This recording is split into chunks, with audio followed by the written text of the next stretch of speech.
بخاری شریف میں قبیلہ غامدیہ کی اس عورت کا تذکرہ موجود ہے جو خود آئی تھی، کوئی گرفتار کر کے نہیں لایا تھا، از خود آئی۔ احساس پیدا ہو گیا نا گناہ کا۔ یہاں بہت ساری غلطیاں کر کے بھی لوگ جب اپنی بات کرتے ہیں تو کہتے ہیں کبھی یاد تو نہیں کسی کے ساتھ زیادتی کی ہو، یاد تو نہیں کبھی کسی کا، بھئی آپ نے اتنے بڑے ولی ہونے کا دعویٰ کر دیے۔ انسان تو انسان رہتا ہے۔ بڑے بڑے لوگ کہہ گئے کہ یا اللہ اگر انجانے میں بھی بھول گئے ہیں تو ہم سے درگزر فرما، لیکن جب ہم تیار ہی نہیں ماننے کو۔ حضرت انس بن مالک کہتے ہیں وہ خاتون آئی، کو پکڑ کے نہیں لایا، کسی 14 دنوں کے ریمانڈ پہ نہیں اسے منوایا گیا، اسے وہ خود بخود آئی، اور کریم محبوب علیہ السلام کے سامنے جب وہ کھڑی ہوئی تو اتنے درد سے میں نے کم لوگ روتے دیکھے ہیں جس درد سے وہ روئی۔ عرض کرنے لگی حضور میں غلطی کر بیٹھی، مجھ سے زنا ہو گیا، مجھے پاک کر گئے۔ تو محبوب کریم علیہ السلام نے فرمایا تو کیسے ثابت کرے گی تو نے گناہ کیا؟ یعنی مجرم کو ثابت کرنا پڑ رہا ہے کہ میں گناہ گار۔ یہ وہ کمال ہے کہ انسانوں کو احساس ہونے لگے کہ یہاں ہم غلط ہیں۔ جب اعتراف جرم ہوتا ہے، جب بیماری کی تشخیص ہوتی ہے تو پھر اس کا علاج بھی ہو جاتا ہے۔ حضرت انس بن مالک کہتے ہیں وہ عرض کرنے لگی حضور میرے پیٹ میں ناجائز بچہ ہے۔ حضور نے فرمایا جا جب بچہ پیدا ہو تو پھر آنا۔ وہ 8 ماہ کے بعد آئی تو اس کی گود میں پھول سا بچہ تھا۔ حضور نے فرمایا واپس جا، جب روٹی کھانے لگ جائے تو پھر آنا۔ وہ 2 سال 2.25 سال دودھ پلاتی رہی، پھر جب آئی تو بچے کے ہاتھ میں روٹی کا ٹکڑا تھا۔ کریم محبوب صلی اللہ تعالیٰ علیہ وسلم سے آ کے جب اس نے بات کی تو وہ درد سے روئی، کہنے لگی یا رسول اللہ 3 سال ہونے کو ہیں، میں نے گناہ کیا ہے، میں ساری رات سو نہیں پاتی۔ حضور تڑپتی اگر اس حال میں مر گئی تو اپنے رب کو کیا منہ دکھاؤں گا، مجھے پاک کر دے، میرے حال پہ رحم فرمائے۔ محبوب کریم صلی اللہ علیہ وسلم نے بچہ ایک صحابی کو دیا، فرمایا بچوں کی طرح پالنا، اور کہا اسے لے جاؤ، پتھر مار مار کے اسے سنسار کر دو۔ صحابہ کہتے ہیں اسے پتھر لگ رہے تھے اور حضور بے چینی کے ساتھ ٹہل رہے۔ آ کے خبر دی حضور وہ تو وصال کر گئی، انتقال ہو گیا۔ فرمایا یہاں تک تو بات اس کی تھی۔ حضرت انس بن مالک کہتے ہیں اب محبوب کریم نے صحابیات سے فرمایا اسے غسل دو، کفن پہناؤ، جنازہ تیار ہو جائے تو مجھے خبر کرنا۔ حضرت انس بن مالک کہتے ہیں غسل ہوا، کفن ہوا، جنازہ تیار ہوا تو حیران ہم تب ہوئے جب میرے محبوب نے فرمایا صفے بناؤ میں خود جنازہ پڑھاؤں گا، میں خود جنازہ پڑھاؤں۔ اور سرکار نے جنازہ پڑھایا تو ایک شخص کی زبان سے نکلا حضور اس ملعون کا معاذ اللہ جنازہ جس نے ناجائز بچہ جنا، اس کے لیے آپ دعا کر رہے ہیں، جنازہ پڑھا۔ حضور فرمانے لگے خاموش ہو جاؤ، تم نے گناہ دیکھا ہے، اس کا احساس نہیں دیکھا، تم نے غلطی دیکھی ہے لیکن اس کی توبہ کا انداز نہیں دیکھا۔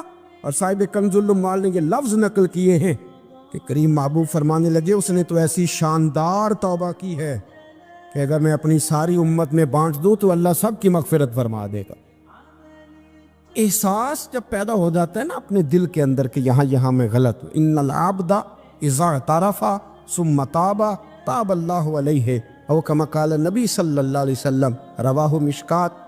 حضور نے فرمایا جب کوئی بندہ کہتا ہے نا اللہ میں بھول گیا تھا، اور پھر وہ توبہ کرتا ہے تو رب اس کی توبہ کو فوراً ہی قبول فرما لیتا ہے۔ حضرت عبداللہ بن حذافہ جہاد کر رہے تھے، روم کے عیسائیوں نے گرفتار کر لیا، 1000 آدمی نے مل کے پکڑا، گرفتار نہیں ہوتے تھے صحابی، 1000 آدمی نے گھیرا ڈالا، گرفتار کر کے لے گئے۔ اور جب بادشاہ کے سامنے گئے تو وزیر کہنے لگا بادشاہ بندہ بڑے کام کا ہے، اگر ہمارے قابو آ گیا تو فائدہ دے گا، صحابی ہیں حضرت عبداللہ بن حذافہ، حضرت فاروق اعظم کا زمانہ ہے، اگر قابو آ گیا تو فائدہ دے گا۔ بادشاہ کہنے لگا کیوں، کیا خوبی ہے؟ کہنے لگے ہم 1000 آدمی تھے، یہ اکیلا قابو نہیں آ رہا تھا، 1000 آدمی تھے، اگر ہماری فوج میں شامل ہو گیا تو بہت بڑا جرنیل ملے گا۔ بادشاہ کہنے لگا کوئی مسئلہ نہیں، 2-3 چیزیں ہوتی ہیں بندے کو خریدنے کے لیے، خرید لیتے۔ بادشاہ کہنے لگا عبداللہ جتنی دولت تجھے چاہیے میں تجھے دے دیتا ہوں، میرے لشکر میں آ جا، معاذ اللہ اسلام چھوڑ دے۔ حضرت عبداللہ بن حذافہ کیا فرماتے ہیں بڑا تو بیوقوف ہے، میں نے دولت کمانی ہوتی تو مدینے میں بیٹھ کے تجارت کرتا، میں دولت کمانے نہیں نکلا، میں تو رسول اللہ کی رضا کمانے کے لیے نکلا ہوا ہوں۔ دولت کمانی ہوتی تو کسی مارکیٹ میں ہوتا، میدان میں آنا تھا۔ شہادت ہے مطلوب مقصود مومن، نہ مال غنیمت نہ کشور کشائی۔ یہ دولت تو لونڈی ہے رسول اللہ کے دروازے کی، جو تو پیچھے پیچھے پھرتی ہے نبی پاک کے غلاموں۔ یہ کمانی ہوتی تو میں کسی مارکیٹ میں ہوتا، میدان میں تھوڑا ہوتا۔ عبداللہ بن حذافہ سے ایک دوسری چال چلی۔ کہنے لگے میاں عہدہ جو تجھے چاہیے، میں بادشاہ ہوں، میرے نیچے جو عہدہ تو کہے گا وہ تجھے مل جائے گا۔ حضرت عبداللہ بن حذافہ کہنے لگے شاید تجھے پتہ نہیں میری تعریف کیا ہے، شاید تو جانتا نہیں میری تعریف کیا ہے۔ کہا صاحب کی کیا تعریف ہے؟ کہنے لگے میں رسول اللہ کا صحابی ہوں، اور کائنات میں سب سے بڑا عہدہ مصطفیٰ کے صحابی ہونے کا عہدہ ہے۔ صحابہ وہ صحابہ تھے جن کی ہر صبح صبح عید ہوتی تھی، خدا کا قرب حاصل تھا، نبی کی دید ہوتی تھی۔ فرمایا میں نے حضور کے جلوے دیکھے ہوئے ہیں، مجھے عہدے کی ضرورت ہی نہیں، اور میں نے عہدہ لینا ہوتا تو میں سیاست کرتا، میں تو شہادت لینے نکلا ہوں میدان میں، عہدے کا میں نے کیا کرنا ہے؟ اب بادشاہ کہنے لگا اسے قتل کر دو۔ وزیر کہنے لگا نہیں، ایک بات اور ہے، مجھے ایک چال اور چلنے دو۔ کہا وہ کیا؟ کہنے لگے میری بیٹی بڑی خوبصورت ہے، مجھے موقع دو اپنی بیٹی کو سجا بنا کے، وہ جوان جس کی جوانی اتنی بڑی ہے کہ 1000 آدمی مقابلے میں کھڑا نہیں ہوتا، اس جوان کے کمرے میں رات کی تنہائی میں بنا سوار کے بی بی کو بھیجا۔ وہ بی بی کہتی ہے میں ساری رات بن سور کے اس صحابی کے کمرے میں بیٹھی رہی، لیکن یہ کیا شخص تھا، ساری رات ہی مصلے پہ بیٹھا رہا، ساری رات ہی۔ کچھ دیر تھک جاتا تو یہ کریم رسول پہ درود پڑھنا شروع کر دیتا۔ بی بی کہتی ہے سحری ہو گئی تو میں نے چھو کے دیکھا کہ انسان ہے کہ جن ہے، یہ بندہ ہے کہ فرشتہ ہے، چھو کے دیکھا۔ کہنے لگے پیچھے ہٹ جا۔ میں نے کہا میں نے تو سنا تھا تو 1000 کے مقابلے میں ہے، اور تو اتنا بے حص ہے کہ بنی صبری دلہن بیٹھی ہے، تو نے نظر نہیں کی؟ عبداللہ بن حذافہ، بی بی کہتی ہے نظر پھر نہیں اٹھائی، نظر پھر جھکی ہوئی ہے۔ کہنے لگے بی بی میں مجبور ہوں، اب میرے اوپر کوئی حسن نہیں چلتا، میں نے جلوائے بدوہا کا دیدار کیا ہوا ہے، اب میری نگاہوں میں جچتا نہیں کوئی، اس لیے کہ جیسے میرے سرکار ہے ایسا نہیں کوئی۔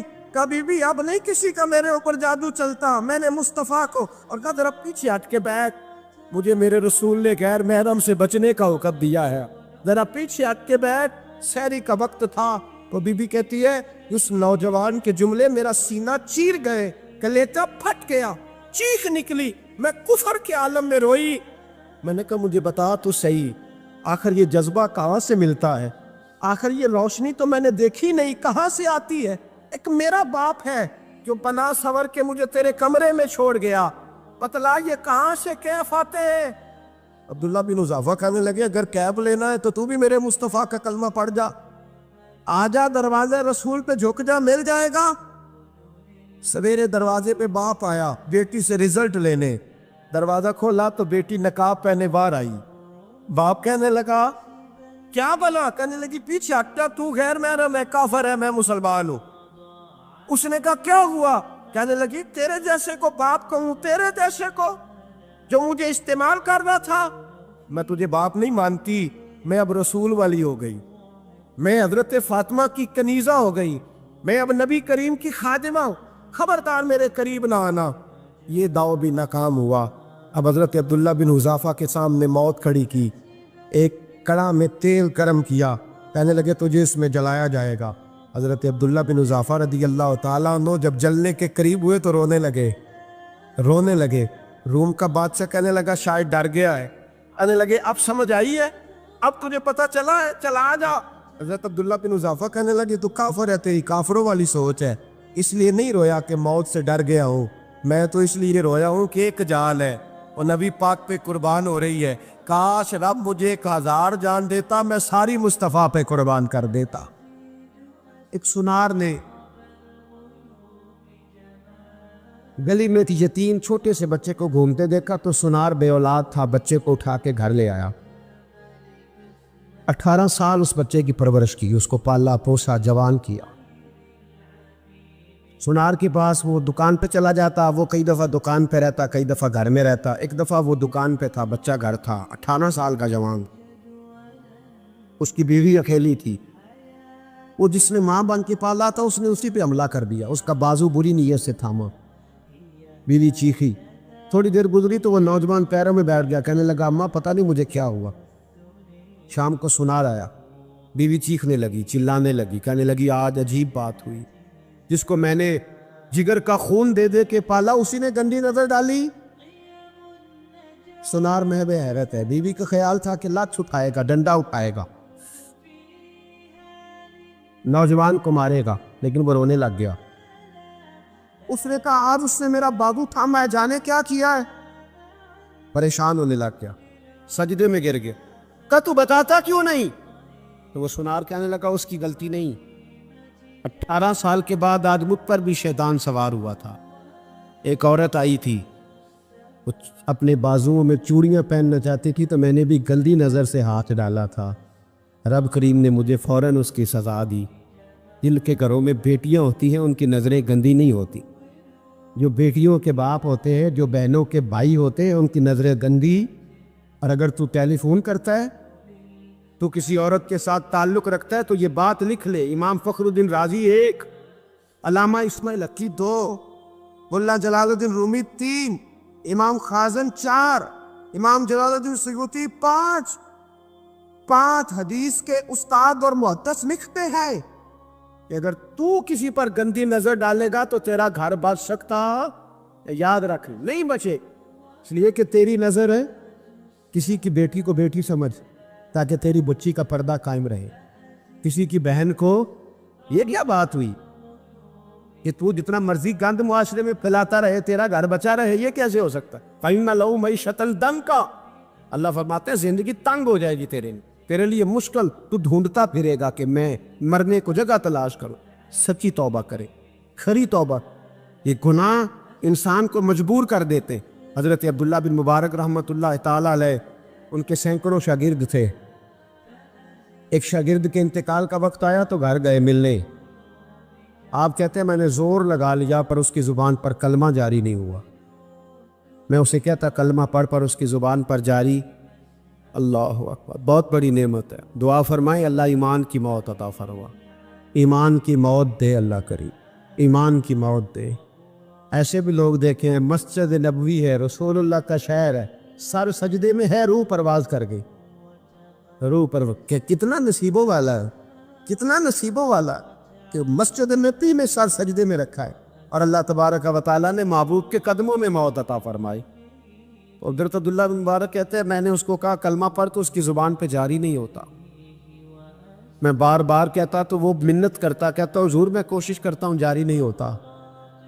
فرماتے میں پریشان ہو کے اٹھا، ابھی میں دروازے پہ پہنچا تھا، اس نے چیخ ماری اور روح پرواز کر گئی، بچے رونے لگے، بیوی رونے لگی، تو میں نے اس کی بیوی سے کہا کہ یہ جرم کیا کرتا، اتنا بڑا پاپی پہ کلمہ جاری نہیں ہوا۔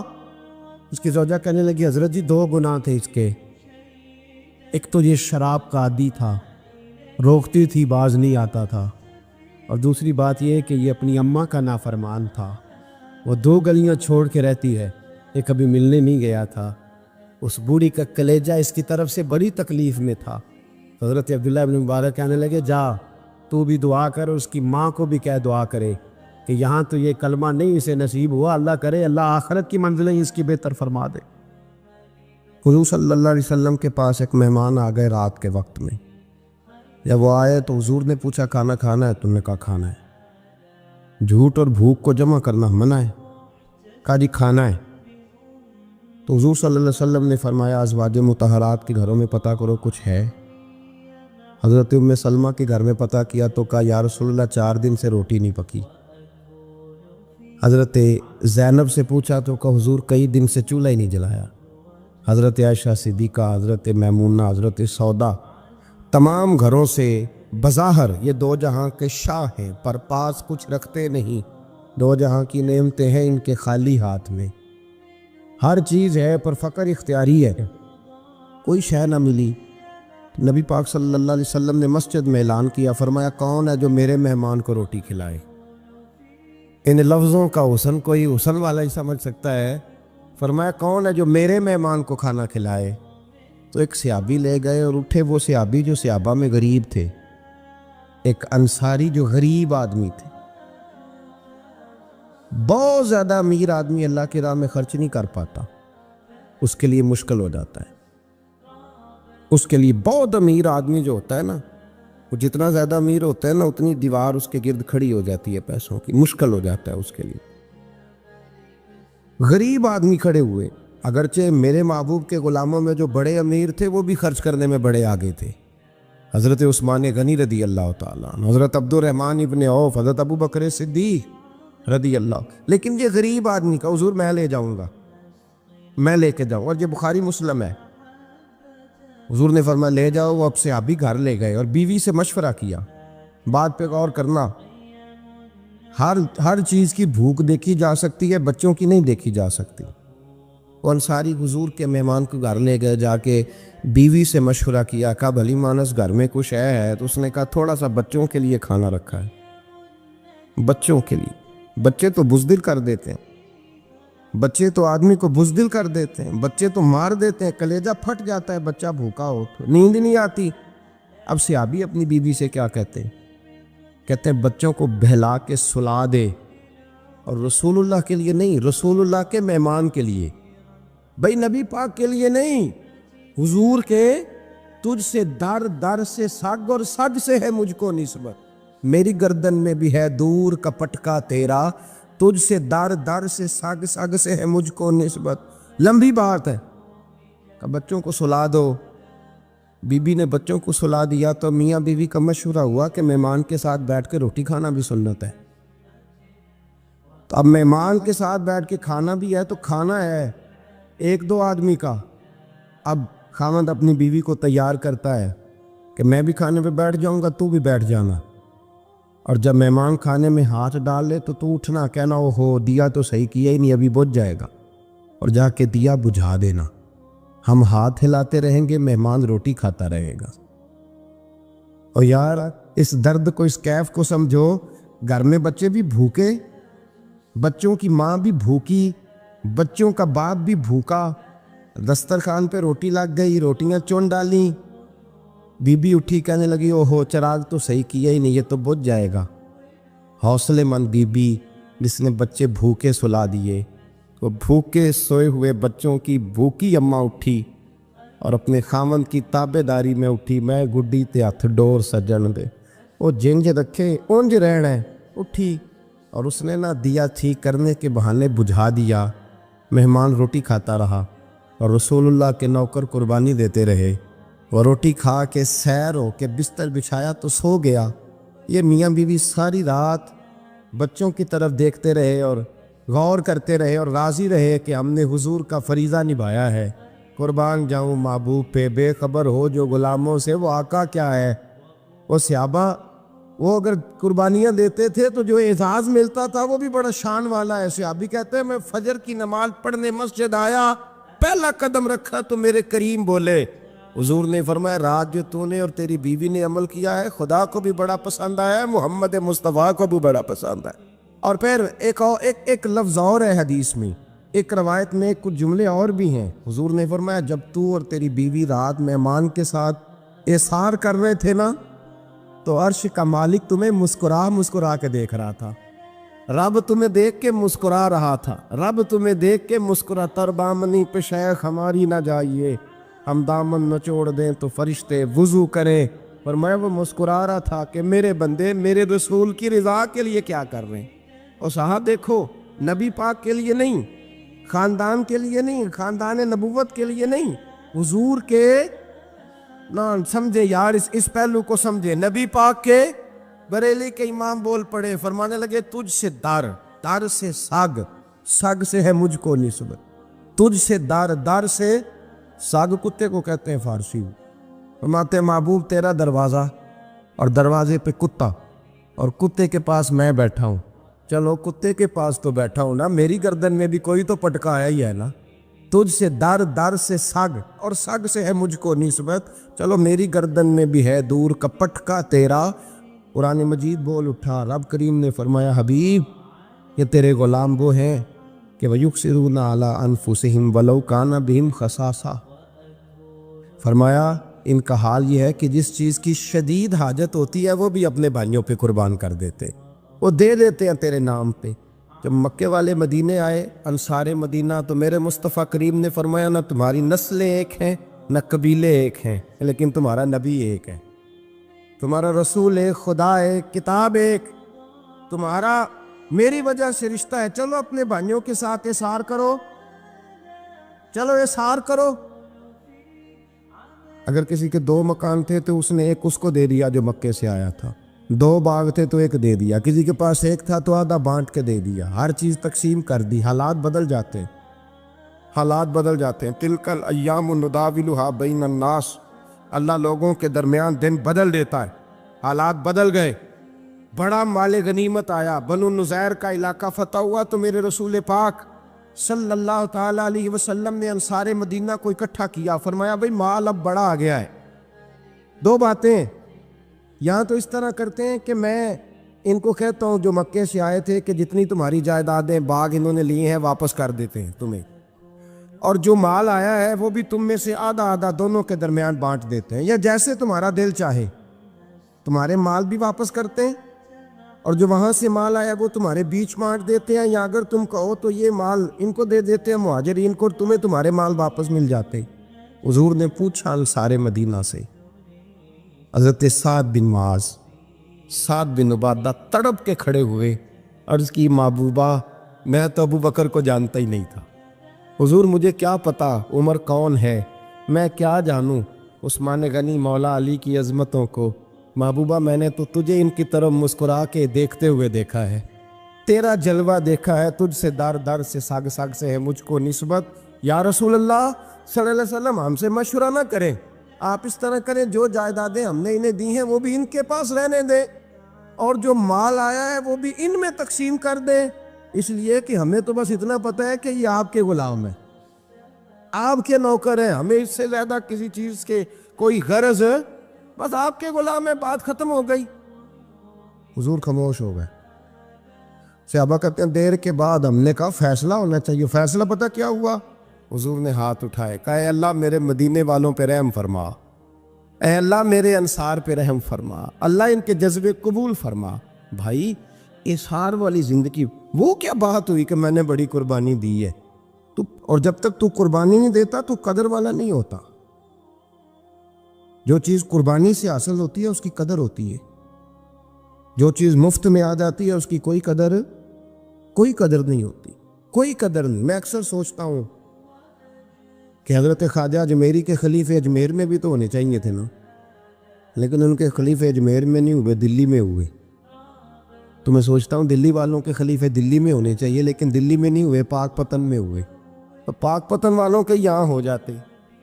اس لیے کہ قربانی جو دیتا ہے نا، جو دور سے چل کے آتا ہے وہ قربانی کرتا ہے، قربانی دیتا ہے، اس کو قدر زیادہ ہوتی ہے۔ ہم نے کسی شے کے لیے کبھی قربانی نہیں دی، نہ دین کے لیے، نہ قرآن کے لیے، نہ مسجد کے لیے، نہ شیخ کے لیے، نہ طریقت کے لیے، قربانی تو ہے ہی نہیں۔ تو جو شے مفت ملتی ہے اس کا نہ مزہ آتا ہے نہ قدر ہوتی ہے۔ جو چیز قربانی کر کے لیتے ہو نا، قربانی کر کے، اس کی قدر ہوتی ہے۔ کسی لیے کہا تھا کسی درویش نے، اس نے کہا تھا قدر نبیدہ ایک کی جانن دنیا دار کمینے، قدر نبیدہ جانن واگے سو گئے وچ مدینے۔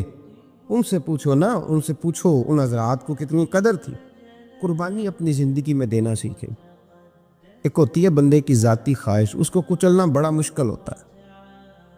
قربانی بڑی ضروری چیز کا نام ہے، اور جو قربانی دینا سیکھ جاتا ہے وہ بچ جاتا ہے۔ کتیا 6 بچے جنم دیتی ہے لیکن قربانی نہیں نہ دیتی بچوں کی، تو ریوڑ نہیں بنتے، اجڑ نہیں بنتے۔ بکری 2 بچے پیدا کرتی ہے اور سال کے بعد ہزاروں بچوں، لاکھوں بچوں کی قربانی دیتی ہے، پر پھر بھی جدھر جاؤ بکرے ہی بکرے نظر آتے ہیں۔ جو قربانی دینا سیکھ جاتا ہے نا، یزید نے کوئی قربانی نہیں دی، اس لیے کوئی شخص بھی کھڑا ہو کے نہیں کہتا، حالانکہ 14-15 بیٹے تھے یزید کے، کوئی بھی کھڑا ہو کے نہیں کہتا میں اس کی نسل میں سے ہوں۔ امام حسین نے ساری قربانی دے دی۔ ایک زین العابدین بچے تھے، پوری دنیا میں اللہ نے سید عطا فرمائے ہوئے ہیں۔ جو قربانی دینا سیکھ جاتا ہے وہ بچ جاتا ہے۔ ہم نا قربانی کیا، ہمارے پاس تو اضافی شے ہے وہی دینے کو تیار نہیں۔ جب آپ تیار ہی نہیں تو سودا ہی نہیں کر، آپ نکلے ہی نہیں میدان میں، تو حاصل کیسے ہو؟ حصول تو تب ہوگا نا جب آپ کوئی انویسٹمنٹ کریں گے. تو آپ انویسٹ ہی نہیں کر رہے تو بھائی آپ نے پودا ہی نہیں لگایا تو پھل کیسے ملے؟ قربانی نہیں دی تو وہ درجہ کیسے ملے؟ اس کے لیے تو قربانی ضروری ہے. اب تمام صحابہ کی زندگی پڑھ لیں، حضرت ابو بکر سے لے کر حضرت بلال تک، یہ سارے قربانی والے ہیں. آپ تمام اولیاء کی صفت پڑھ لیں، حضرت غوث اعظم، جیلانی، داتا علی اجویری، خواجہ معین الدین، یہ سب قربانی والے لوگ ہیں. قربانی دیتے رہے تو بچے ہوئے ہیں. ان کے جو ساتھ تھے وہ بھی قربانیوں والے تھے. قربانی حصہ ہے طریقت کا، قربانی ضروری ہے. اور ہمارے صوفیاء تو کہتے ہیں جس شخص نے تصوف میں آ کے قربانی نہیں دی. بزرگوں کے پاس ایک شخص آیا، غالباً خواجہ نظام الدین محبوب الہی کی بات ہے، میرے ذہن میں نام پورا نہیں سما رہا. تو ایک مرید نے آ کے کہا حضور زکوٰۃ کتنی دینی ہے؟ فرمایا 2.5%. تھوڑی دیر کے بعد حضرت نصیر الدین چراغ دہلوی آ گئے، کہا حضور اللہ کے راستے میں کتنے دینے ہیں؟ فرمایا 50%. ایک ساتھی قریب بیٹھا تھا، اس نے کہا پہلے کے لیے 2.5% کا فتویٰ تھا، اس کو کہہ دیا آدھے دے دے. چند منٹ گزرے تو حضرت امیر خسرو بھی آ گئے. کہا حضور زکوٰۃ کتنی دینی ہے؟ فرمایا جو ہے سارا ہی لے آ، تیری 100% ہے. تو وہ ساتھی جو قریب بیٹھے تھے اس نے کہا بابا فتوے علیحدہ علیحدہ ہیں. فرمایا فتویٰ ایک ہی ہے، بندے علیحدہ علیحدہ ہیں. فتویٰ ایک ہی ہے، مجھے پتہ ہے کون کتنے دے سکتا ہے. وہ جس کو میں نے 2.5% کہا ہے وہ بھی جا کے حساب کتاب کرے گا، اس نے 2.5 بھی پورا نہیں دینا. اور فرمایا جس امیر خسرو کو میں نے کہا نا سارا لے آ، اس کا دل کرے گا میں اپنا مکان بھی توڑ کے لے آؤں. میں نے فتویٰ ایک ہے، بندہ دیکھ کے بات کی ہے. بھائی قربانی نہیں ہے، اظہار ہی نہیں ہے، جذبہ ہی نہیں ہے، ہمارا مزاج ہی نہیں ہے. لیکن نا یہ اب ایک تو شریعت کی قربانی ہے نا یہ، تو اس پہ بھی لوگ بڑا سوچیں گے، اس پہ بھی لوگ بڑا سوچیں گے. فتوے پوچھتے پھریں گے کہ جی میرے اوپر تو ابھی میں نے تو 15,500 قرضہ دینا، دوں کہ نہ دوں، کون سی دوں؟ فتوے پوچھیں گے. دینے کی دفعہ فتوے پوچھیں گے اور لینے کی دفعہ چھٹی، جو آتا ہے آنے دو. کبھی لینے کی دفعہ بھی فتویٰ پوچھنا صاحب کہ یہ مجھے اتنا مال آ رہا لے لوں کہ نہ لوں. وہ لے لیا، قابو کر لیا. جب دینے کی باری آئی تو فتویٰ اظہار کرے. اور اظہار صفت ہے مسلمان کی، یہ اظہار کرنے لگتا ہے تو بچنے لگ جاتا ہے، اس کا فائدہ ہونے لگ جاتا ہے. قربانی دینے لگ جاتا ہے تو بچ جاتا ہے. کسی نے کہا تھا سن اے مسلمان، یہ نقطہ فیض قرآنی میں ہے، عظمت و اسلام اور مسلم صرف قربانی میں ہے. اگر تو جینا چاہتا ہے تو قربان ہو. حضرت سیدنا ابو بکر صدیق فرماتے ہیں میں حضور کے سامنے بیٹھا، ایک شخص آیا، اس نے آ کر کے کہا یا رسول اللہ صلی اللہ تعالی علیہ وآلہ وسلم، یہ میرے ہاتھ کے اندر خنجر ہے، میں قتل کر کے آیا ہوں. قاتل کھڑا ہوا. ایک طرف قرآن مجید کا حکم ہے کہ جس نے ایک آدمی کو قتل کیا پوری انسانیت کو قتل کیا. حضور یہ خنجر ہے، قتل کر کے آیا ہوں. میرے مصطفیٰ نے فرمایا کس کو قتل کیا؟ عرض کی حضور سگی بہن کو مارا ہے. سگی بہن تھی، میں نے قتل کر دی. میرے نبی پاک صلی اللہ علیہ وسلم نے فرمایا کیوں مارا؟ پیار نہیں تھا؟ کہا محبوبہ بہن سے کس کو پیار نہیں ہوتا، بڑا پیار تھا، پر مارا کیوں؟ تو صحابی رونے لگے، کہنے لگے محبوبہ میں بڑا پیار کرتا تھا، پر وہ کافرہ تھی، مشرکہ تھی، بڑا پیار کرتا تھا. جب بھی اس کے پاس جاتا وہ آپ کے بارے میں بات چھیڑ دیتی. میں اس کو کہتا سارا کچھ کر لے، میرے نبی کے بارے میں بات نہ کر دو. میں ہر شے سہ لیتا، پر مصطفیٰ کریم کی ذات کے بارے میں کوئی بات برداشت کرنے کی طاقت نہیں رکھتا. یہ والا جملہ نہ کہنا. میں اس کو روکتا، منع کرتا، وہ باز نہ آتی. کہتے ہیں آج اس نے اتنی سخت بات کی کہ میں اس کا گلا کاٹ آیا ہوں، قتل کر دیا ہے. حضور میرے لیے حکم کیا ہے؟ تو نبی پاک نے فرمایا جا، تیرے اوپر کوئی سزا نہیں، تو نے جو کیا ہے اچھا ہی کیا ہے، یہ اچھا کر ڈالا ہے جو تو نے کیا ہے. ایک صحابی نابینا تھے، آنکھوں سے نظر نہیں آتا تھا، رشتہ کوئی نہیں دیتا تھا، معذور آدمی تھے. نکاح ہوا، شادی ہوئی، 2 بیٹے دیے اللہ، گھر بس گیا، بیوی کپڑے دھو کے دیتی، خدمت کرتی، روٹی پکا کے دیتی، بچے بڑے حسین تھے. اور وہ صحابی خود فرماتے ہیں، نابینا صحابی کہتے ہیں موتیوں کی طرح کے میرے بچے، جو بھی آتا آ کے کہتا تیرے موتیوں کی طرح کے لال ہیں. لیکن آپ فرماتے ہیں ایک صبح اعلان ہو گیا، مدینے میں شور ہو گیا کہ اس نابینا صحابی کی بیوی قتل ہو گئی، کسی نے خنجر کے دبایا، مر گئی ہے. کہتے ہیں اس کے لواحقین اکٹھے ہوئے، در رسالت امام پہ آئے، آگے کہنے لگے حضور ہمارا قاتل ڈھونڈ کے دیں، ہماری بیٹی کو کس نے مارا؟ میرے رسول پاک نے مجمع پہ نظر ڈالی، فرمایا بھائی مجھے کہنے کی ضرورت نہ پڑے، اگر قاتل موجود ہے تو خود اٹھ جائے۔ خود اٹھے۔ وہ نبینا صحابی بیچ میں سے اٹھ کے کھڑے ہو گئے، کہنے لگے سونیا قاتل کوئی باہر نہیں، میں خود قاتل ہوں، میں نے مارا ہے، میں قاتل ہوں، میں نے مارا ہے۔ مصطفیٰ کریم سید عالم صلی اللہ علیہ وسلم نے فرمایا تجھے تو اس کی بڑی ضرورت تھی، بڑی حاجت تھی، تیری بیوی تھی، تیرا گھر سنبھالتی تھی، تیرے بچے تھے۔ صحابی عرض کرنے لگے حضور سارا کچھ ٹھیک تھا پر وہ آپ کی بے ادب تھی حضور، اس کے آنے سے میرا گھر بس گیا، روٹی پکنے لگی، کپڑے ملنے لگے، اولاد ہونے لگی، میں دنیا پہ آ گیا، لیکن محبوبہ میں نے وہ سکھ کیا کرنے ہیں جو تیری بے ادبی پر تعمیر کیے جائیں۔ یا رسول اللہ مجھے کیا حاجت اس چیز کی، اس میں آپ کا پیار ہی نہ ہو، یا رسول اللہ آپ کی محبت ہی نہ، حضور میں نے قتل کر ڈالا ہے، مجھے بیوی نہیں چاہیے، مجھے وہ والی چاہیے جس کی زبان پر رسول اللہ کے نام کے ترانے ہو، جو حضور کی محفل کرنے والی ہو، نعت پڑھنے والی ہو، جو نبی پاک علیہ السلام کی ازواج کا، اولاد کا، بیٹیوں کا ذکر کرنے والی۔ مجھے وہ بی بی نہیں چاہیے جو بی بی بے ادبی کرے۔ میرے نبی پاک صلی اللہ علیہ وسلم نے محلے داروں سے پوچھا، فرمایا بات اس کی ٹھیک ہے؟ کہا حضور واقعی بے ادب تھی۔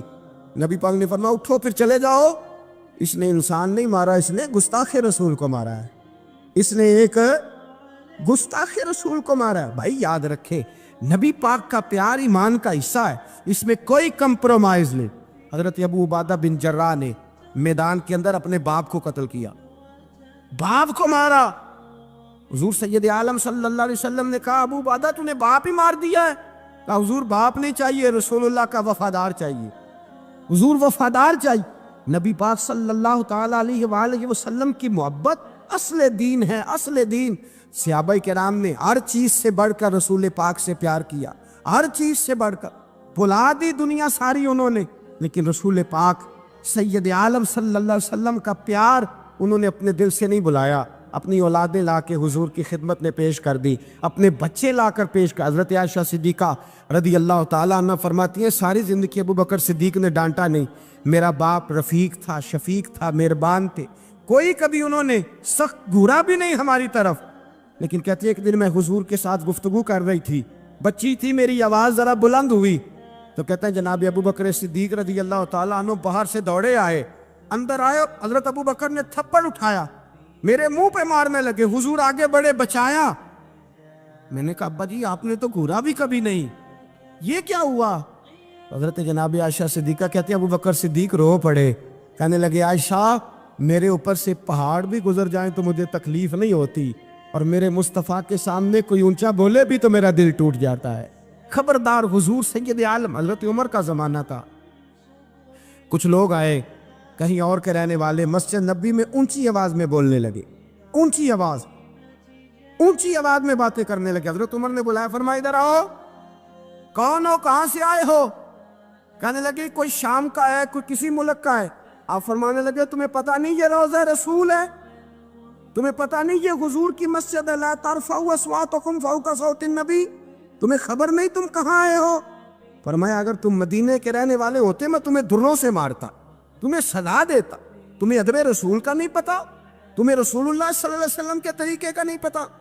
نبی پاک صلی اللہ علیہ وسلم کے وجود سے خون نکلا، حضور نے حضرت عبداللہ بن زبیر سے کہا ٹھکانے لگا دو، جاؤ ٹھکانے لگا دو، ایسی جگہ لگاؤ جہاں کسی کی نظر نہ پڑے، خون بہتا ہوا خون حرام ہے، قرآن پاک نے بیان کیا ہے، کہا ٹھکانے لگا دو۔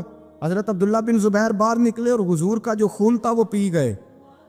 حضور نے کہا تھا پی لینا، کیا کہا تھا؟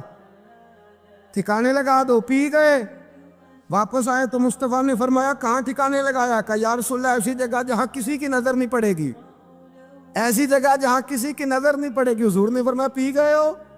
کہا حضور پی گیا ہوں۔ فرمایا جاؤ، نبی کا وعدہ ہے تمہارے وجود کو جہنم کی آگ چھوئے گی بھی نہیں۔ ہم وہ والا پیار کرتے ہیں جو حضور نے کہا ہے۔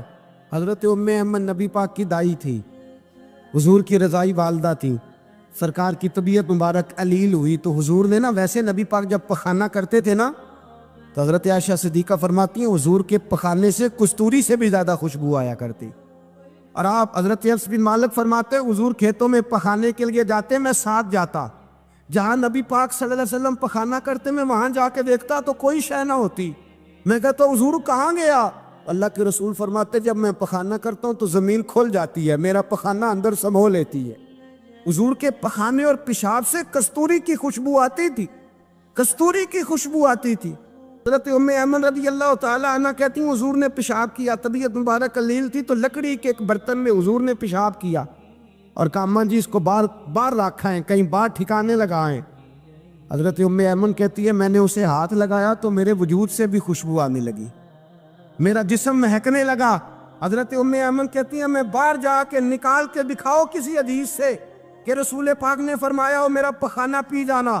حضرت ام ایمن باہر گئیں، نبی پاک کا پیشاب مبارک پی گئیں، واپس آئیں تو حضور نے فرمایا اماں کہاں رکھا ہے؟ کہنے لگی محبوبہ وہاں رکھا ہے، کسی کی نظر نہیں پڑے گی۔ حضور نے فرمایا پی گئی ہو؟ کہا حضور پی گئی ہوں۔ فرمایا جاؤ میرا وعدہ ہے قیامت تک تمہیں پیٹ کی بیماری کوئی نہیں لگے گی، جب تک زندہ رہو گی پیٹ کی بیماری۔ حضور نے کہا تھا کہ پی جاؤ نا۔ بھائی یاد رکھے رسول اللہ صلی اللہ علیہ وسلم کے صحابہ جو حضور کی تعظیم کرتے ہیں تو اس کا حکم نہیں دیا نبی پاک، لیکن وہ جانتے جب تعظیم کی باری آئے تو جو بھی کام تعظیم کا ہوگا، جو کام بھی عزت کا ہوگا وہ عزت دی جائے گی۔ ایک صحابی حضور علیہ السلام کی گھوڑے کو کجاوا بالا کرتے تھے، کاٹھی ڈالتے تھے۔ حضور نے کہیں نہیں کہا کہ وضو کر کے ڈالنا، غسل کر کے ڈالنا، کہیں نہیں کہا۔ رسول پاک صلی اللہ علیہ وسلم رات کو کہہ دیتے کہ صبح جانا ہے تو گھوڑا تیار کر دینا، اونٹ تیار کر دینا۔ ایک دن اللہ کے محبوب سویرے اٹھے، گھوڑا تیار تھا، حضور بیٹھے تشریف لے گئے۔ جب تشریف لے گئے نبی پاک صلی اللہ علیہ وسلم تو حضور واپس آئے تو بلایا، ان سے صحابی کا نام تھا حضرت اسلم بن شریک۔ ان کو بلا کے حضور نے فرمایا یار آج کجاوا تو نے نہیں باندھا۔ وہ رونے لگے، کہنے لگے محبوبہ اس کا مطلب ہے میرا باندھنا آپ کو پسند آتا ہے، اس کا مطلب ہے میری خدمت قبول ہے۔ فرمایا تو نے نہیں باندھا؟ یا رسول اللہ نہیں۔ فرمایا کیوں نہیں باندھا؟